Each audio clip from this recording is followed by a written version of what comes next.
Hey, are you struggling with productivity and getting things done on time? Well, in this lesson, we're learning all about time boxing for your calendar. We're going to learn what is it, how to use it, how to schedule things, what happens when things of other priorities come in and try to hijack your calendar, what should you do every time, how to manage your energy, and a lot more.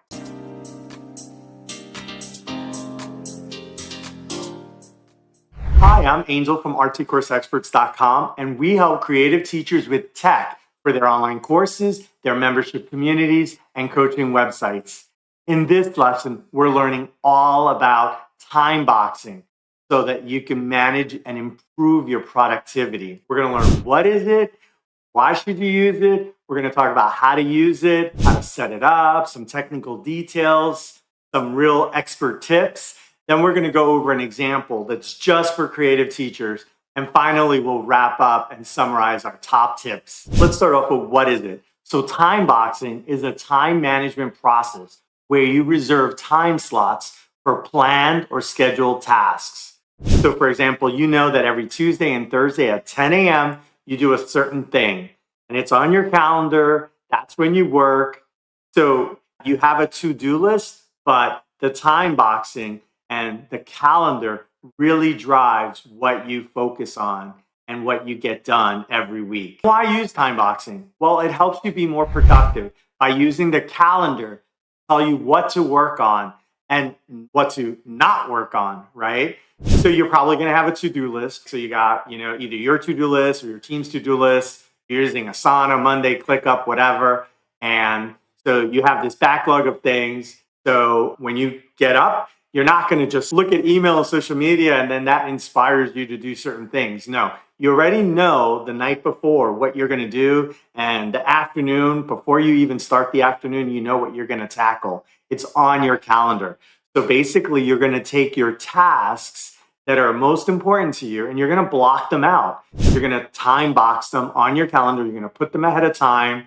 They're going to be ready. And then you have, little gaps and whatnot. But once you have all these things on your calendar, you're going to run like a machine. You're going to do the highest priority stuff. You're going to guard your time so that it's your priorities, it's your focus, and not just sort of get through the day with kind of a wishful plan. So let's get into a how-to guide. First, we want to talk about some of the essentials for time boxing, like, how to structure everything. Then we're going to geek out and talk a little bit more about the real details of actually filling in your calendar. So first of all, you need to review your priorities periodically. So whether it's every week or every month, but you need to review your priorities. And based on your priorities, you need to identify when that work will get done. Okay? And if you're not doing the work, when will you kick off that work to your team or contractors? And when will you review it? I like the 10-80-10, where you spend 10% writing requirements or giving a vision or describing a task. Then the other side goes and does the work, and then you come back in at the end for an audit or a review. But basically, you need to review your priorities, and based on that, you could set up all your time boxes. Next, you need to use one main calendar. So a lot of people have different calendars, the calendar in the wall, the Google one, the personal one. I like to just connect them and stack them so that there's one view that has the main calendar that you're going to. And it's like we're just talking about work here, but I like to overlay my personal calendar on top of my work so I know when I have to pick up my kids from school or have date night or whatever. So you're going to have one main calendar that you're continuously looking at.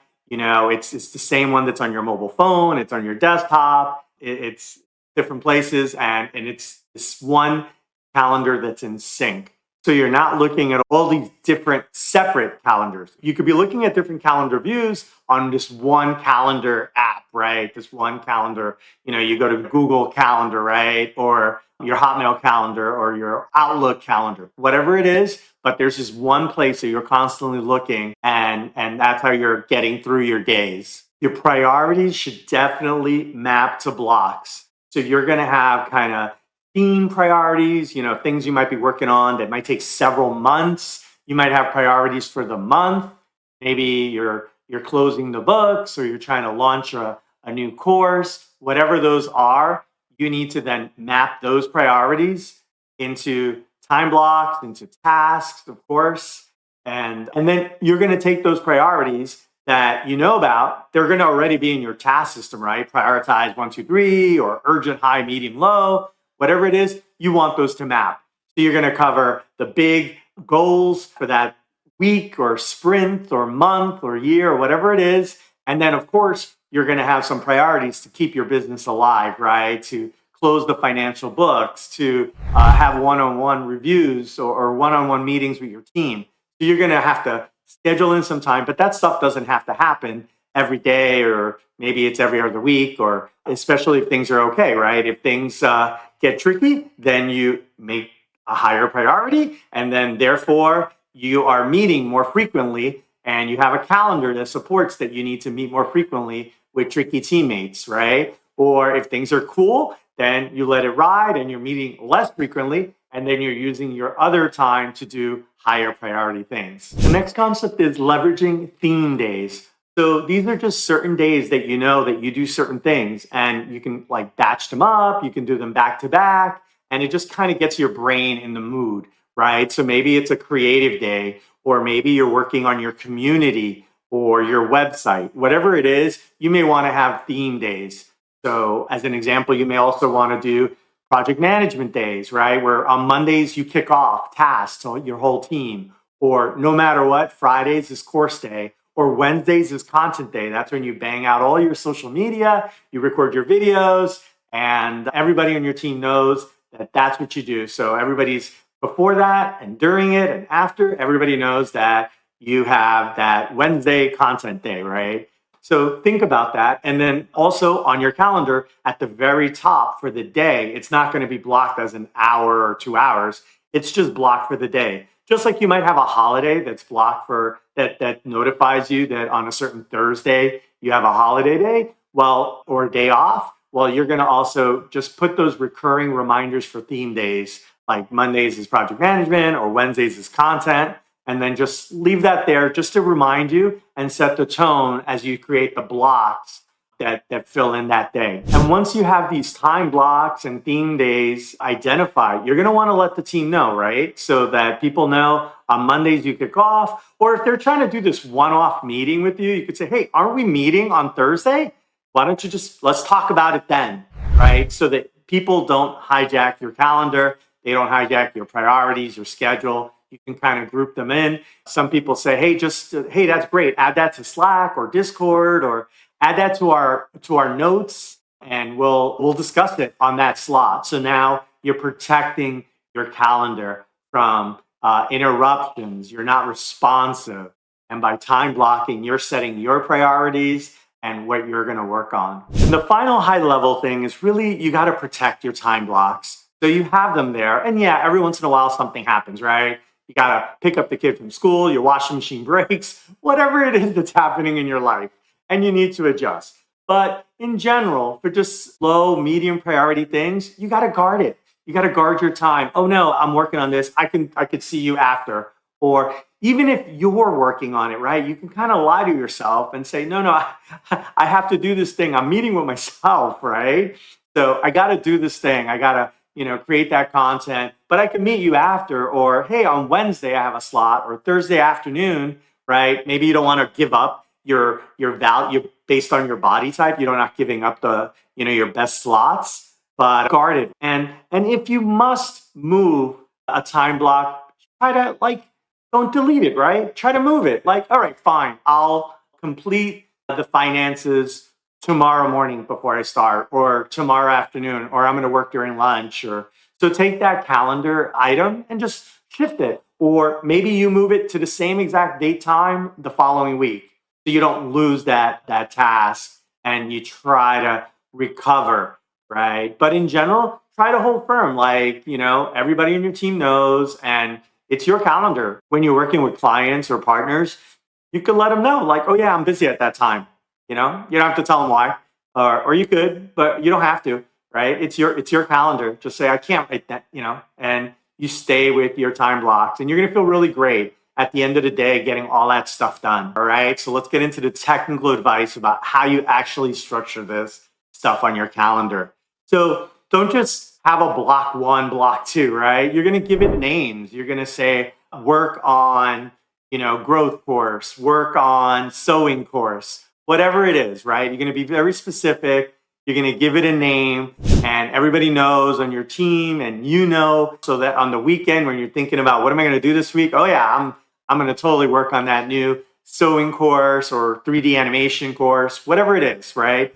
So you're going to give it a good name. You're going to block it out. Don't be ridiculous. Don't block out like 4 hours every single morning, okay? You're going to want to, be realistic, have work blocks, right? That don't blow your energy, that have breaks, that let you get up and walk around and get some snacks and whatnot. And then maybe one of those days is a flex day that if things are going well in the week, you could do another burst. But don't lie to yourself, right? Where you're constantly have this stuff on your calendar and then you're not doing it, because that's not good either. Another good thing to do is to add a link to the description. So you have a calendar block, it has a title, it has a start and end time, and it probably has a description, right? In this case, you're not going on Zoom to meet with somebody. So you might as well use the notes or the description to add something. So for example, on Mondays, I do this project management thing. I include the link to my checklist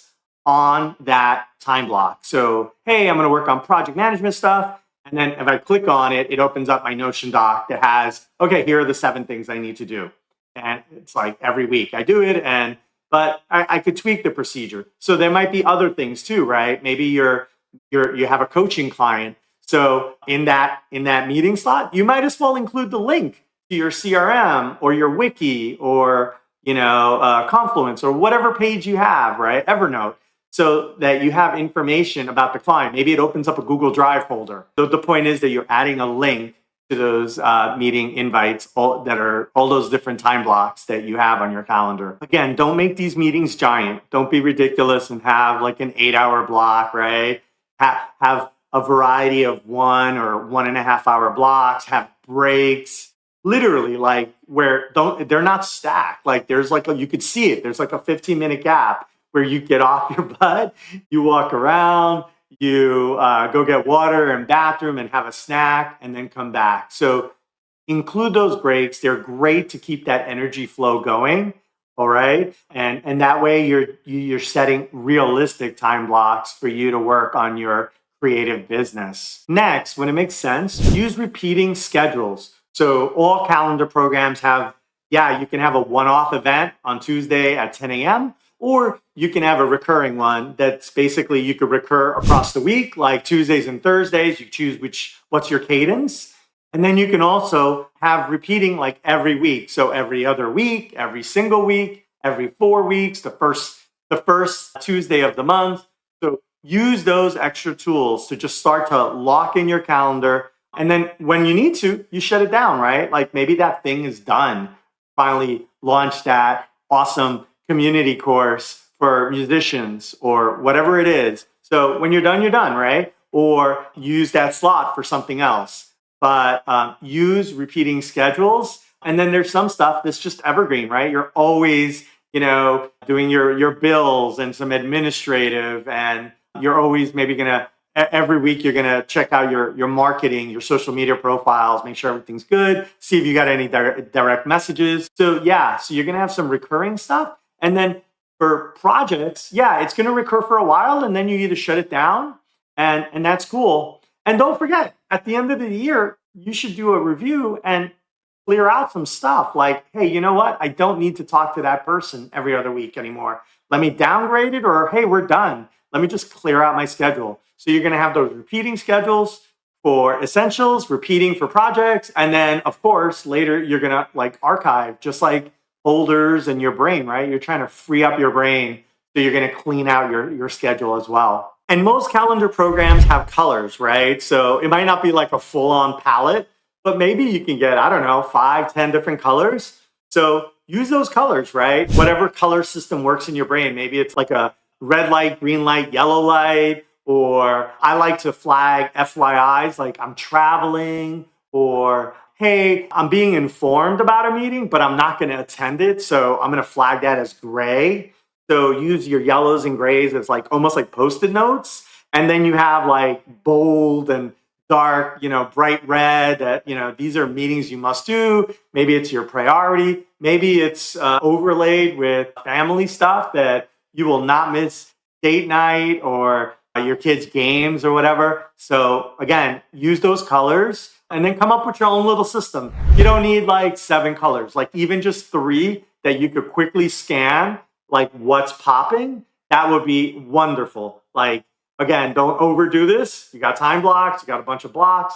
Maybe there's like a default color in Outlook or Google Calendar. That's your default color, and maybe it's blue, and all the important stuff, urgent, gets another color, lower priority gets another color, or maybe it's by task, right? Like growth work, which is your number 1 priority, versus, or coaching calls, like you never miss them. They're, unmovable, okay?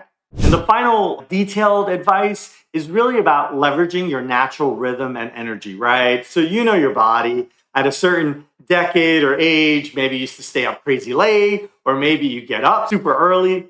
So leverage that and don't let people put junk and hijack your calendar during those most essential times when you are ready to take on the world, when you're in a happy place, whatever it is. So now you know what the basics of time boxing is. What is it? You got a bunch of ideas on why you would use it to hyper improve your productivity. You got a bunch of high level essentials for how to, use the time boxing concept with priorities and how it connects to your tasks. And then we geeked out a little bit and we really talked about like adding URLs and having the buffer and working with your body and energy and snacks and all that sort of stuff.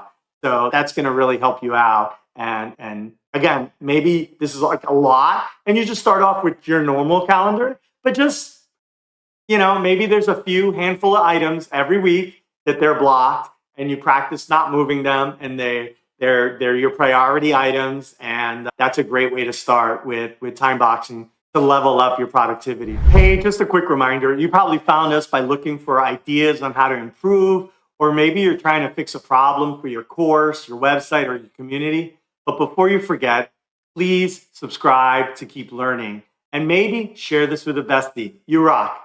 Thanks. Let's keep going. Now let's check out an example. Let's say you're a tattoo artist and you teach tattoo making and, ink art, and you're coaching and all that sort of stuff. You run a community where you're helping other tattoo artists, but your schedule's out of whack, right? So let's kind of go into there. So you're a small business, you run a shop, you're, a tattoo artist, you're a teacher, a coach, you have this online community that you enjoy, but you also make some money, but your schedule's out of whack. So let's talk about some of the things.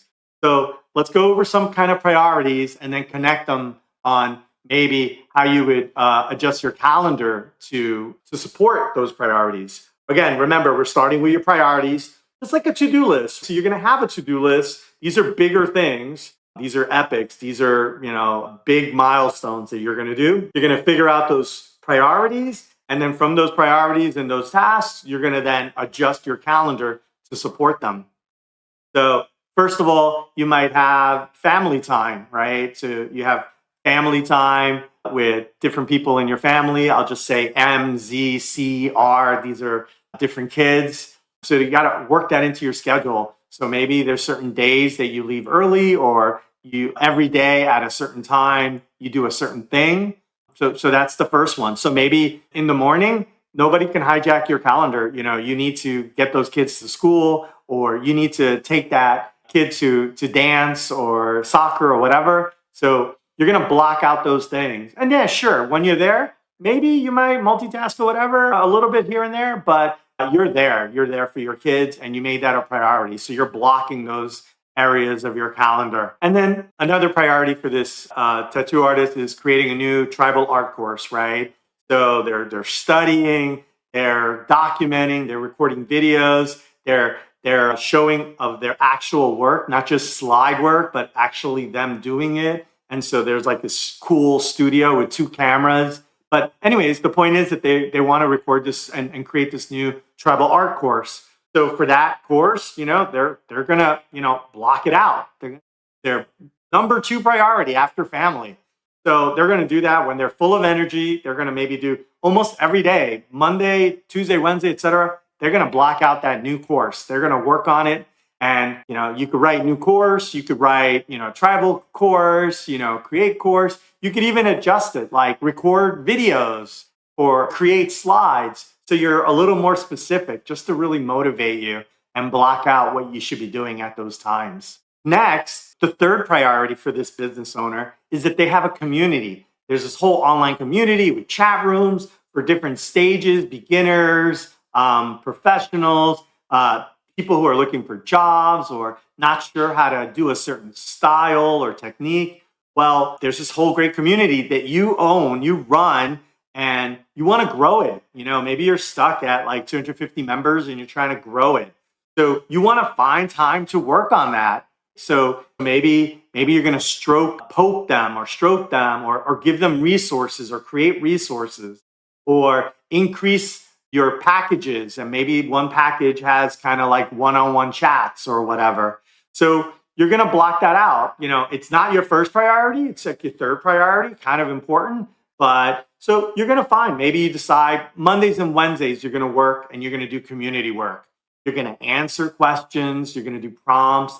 And maybe you have a little checklist that says, hey, maybe you create an affiliate program or referral program that gives people a payback if they recommend anybody to come to the community. And it also gives those new people a discount on their way in, right? So again, you're going to just work on these ideas to grow your online community for your tattoo artists. Next, you don't want to be fake. So you're committed to working with clients and working on your art. So you want to keep working with high-end clients because, by the way, that pays the bills and it's sort of like your best work. So you're not doing lots of different work. You're just focused because you're the leader. You're the head trainer and head artist at your studio. So you want to just work out. So you might work with your secretary or your calendar to block out time when you work with high-end clients. So maybe you reserve, Monday afternoons and Wednesday afternoons to work with a certain set of high-end clients. And it changes week by week, but at least it's reserved. You get in the zone, you know that you're going to do that fun artwork. But when you wake up, you're hitting those higher priority things. You're working on that new course. You're setting up your family for whatever you need that day because that's a higher priority for you. Your next priority might be, hey, wouldn't it be cool if I had some more partners, almost like cross-selling or before and after partners. Maybe there's a partner where, hey, there's like a piercing place down the road, or maybe there's this really cool sticker or Comic-Con thing. There's this other shop over there that's, pretty cool. And you want to just like meet up with these other business owners or other people in your niche. So maybe you just commit that like, hey, on Tuesday afternoon, my lunch, I usually lunch at my desk while I, do miscellaneous things and get ready for the day, get ready for the next session. But maybe you decide, hey, Tuesdays, I'm going to have a networking lunch. Maybe I'm going to have pizza with Chris and he owns that shop. And we're just going to talk about different ideas to market or how we can help each other and cross promote. So maybe that's it. And also, by the way, you might have a recurring task or even a time box that says, find a networking partner. So either you're meeting somebody or so maybe on Tuesdays you go out with and do these different cool lunches, these networking lunches. But maybe your Monday lunch at your desk, you have a little task there that basically says, go and find somebody to network with this week or next week. So I'm always kind of like filling up my calendar. Again, that doesn't happen by accident. I have a task. I have this time boxed. I have this time reserved to network because networking is a priority. Is it number 1, 2, 3? No, but it's on my list and it's stuff I want to do. So I basically hook up the calendar, right? I have the hunting part, a small little block that I do maybe while I eat at my desk. And then I have the actual event where I go out and I'm trying to book them. And as I book them, I go ahead and make that a very specific calendar invite. And I might, of course I'm going to CC them, right? Because I don't want those other people to not show up. So I don't want to waste a slot either. So yeah, so you're always doing that. That's how your brain should be working when you're sort of really maximizing your productivity with time boxing. And finally, you might have a lower priority of health and, keeping diabetes away and not, watching your tummy and whatnot. So maybe there's a couple of days a week where you bike into work and, you walk at lunch. Again, these things could be put on your calendar. It could be a morning routine for some sort of workout, an afternoon thing. It could be a walk around the neighborhood or the block or whatever, and whatever it is. But go ahead and time box it, right? Hey, just reserve that you're going to, after you do this thing, and then connect the dots, right? You're going to connect the sequence to get all those habits going.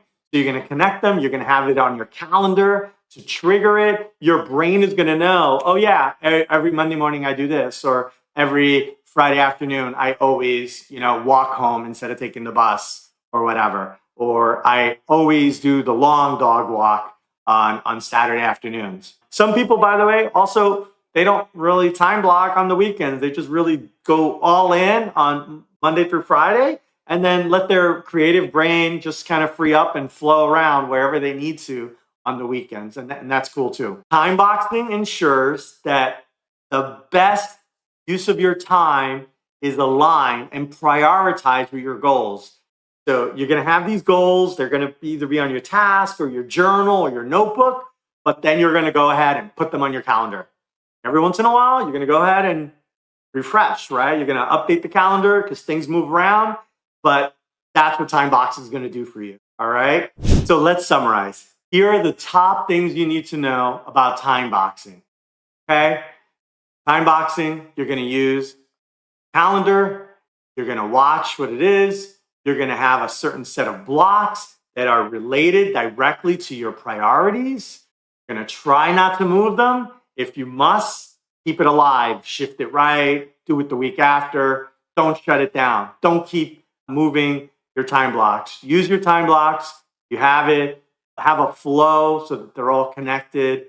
Try to use one main calendar. Use the color codes in those time boxes. Have a link to the contact, a link to the process, a link to that app that you're going to use, whatever it is. So when you see it, you click on it. You could use reminders and whatnot on your calendar, on your phone, but at least your brain is going to know.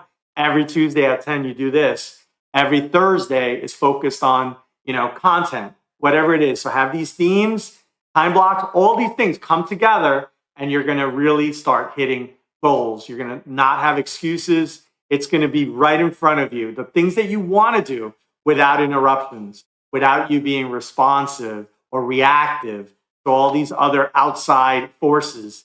That's their priorities, their calendar, their goals. So you need to focus on yours. So time boxing, you're going to start off by just using your regular calendar and adding a couple of recurring events. That's how you get your time boxing going. In the end, you're going to really take control. You're going to do a lot more with your same time. You're going to be happier. The people around you are going to be happier. And you're going to just go faster. You're going to compound and go faster and do a lot more with the same time. And you're going to be more organized. Okay? So now you're a lot smarter on managing your calendar and helping you with your creative business so that you can have those cool courses and community and coaching website and all those things. If you're loving this stuff, go ahead and subscribe to keep leveling up your training business. To learn more, check out the expanded details and links in the notes. And if you need any tech help with your online courses, your membership community, or your coaching website, visit www.artsycourseexperts.com. Thanks for hanging out. Let's stay in touch.